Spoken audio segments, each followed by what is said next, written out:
Hallo liebe Freunde des einfach und günstig Kochen und Backens. Willkommen auf meinem Kanal. Schön, dass ihr wieder eingeschaltet habt. Heute zeige ich euch, wie ihr den besten original italienischen Pizzateig macht und das ganz einfach. Wenn ihr den Pizzateig auf diese Art zubereitet, verspreche ich euch, wird er hervorragend gelingen. Ich mache immer Teig für 6 Pizzen und friere davon ein, was nicht direkt verwendet wird. Die Zutaten für den Teig sind 620 Milliliter kaltes Leitungswasser, 1 Gramm Trockenhefe, 25 Gramm feines Meersalz und 1 Kilogramm italienisches Pizzamehl Typ 00. Ich verwende hier das Pizzeria-Mehl der Firma Caputo. Das funktioniert sehr gut und hat einen Eiweißgehalt von 12,5%. Der Eiweißgehalt ist ein sehr wichtiger Faktor. Deutsche Mehle erreichen meist nicht mehr als 10 bis 11%. Ich habe schon viele verschiedene italienische spezielle Pizzamehle ausprobiert. Die funktionieren in der Regel alle sehr gut und haben meistens mindestens 12% Eiweiß. Zuerst gebe ich das Wasser in die Schüssel, dann kommt die Hälfte des Mehls und die Hefe hinzu.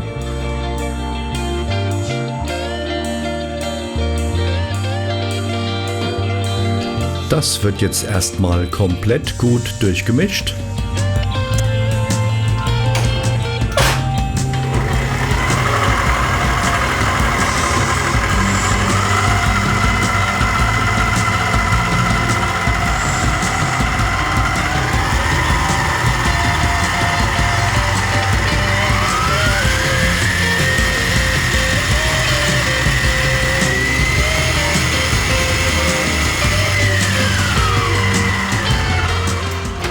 Nachdem der Vorteig dann gut vermischt ist, wird das Salz und das restliche Mehl hinzugegeben.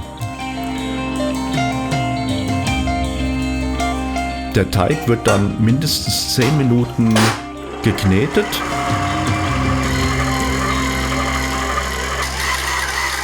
Und der Maschine entnommen und von Hand nochmals mindestens 5 Minuten weiter geknetet.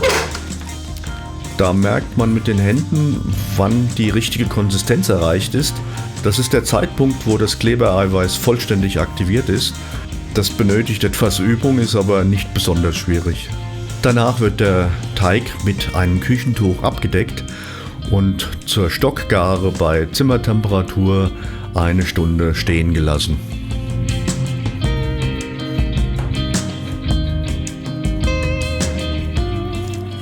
So, nachdem die Zeit nun um ist, wiege ich den Teig und teile ihn in exakt 6 gleich große Teiglinge, die zu Ballen geformt werden.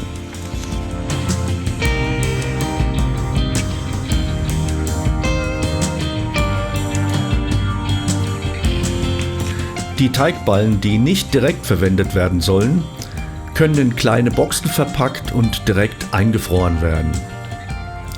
Die Ballen, die direkt verwendet werden sollen, packe ich jeweils in eine etwas größere Box, damit sie später einfacher zu entnehmen sind.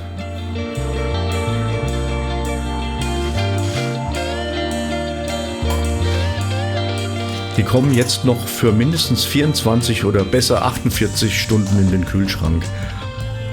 Werden die eingefrorenen Ballen verwendet, müssen sie zum Auftauen aus der kleinen Box in eine größere umgepackt und dann ebenso im Kühlschrank für 24 bis 48 Stunden zur Stückgare stehen gelassen werden.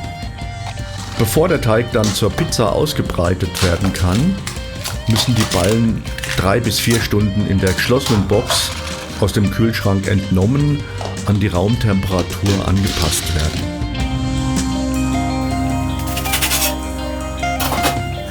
Wenn euch das Video gefallen hat, dann lasst bitte einen Daumen nach oben da. Darüber würde ich mich sehr freuen. Im Abspann findet ihr noch den ein oder anderen interessanten Link. Vielen Dank fürs Anschauen. Bis zum nächsten Mal. Euer Herbie.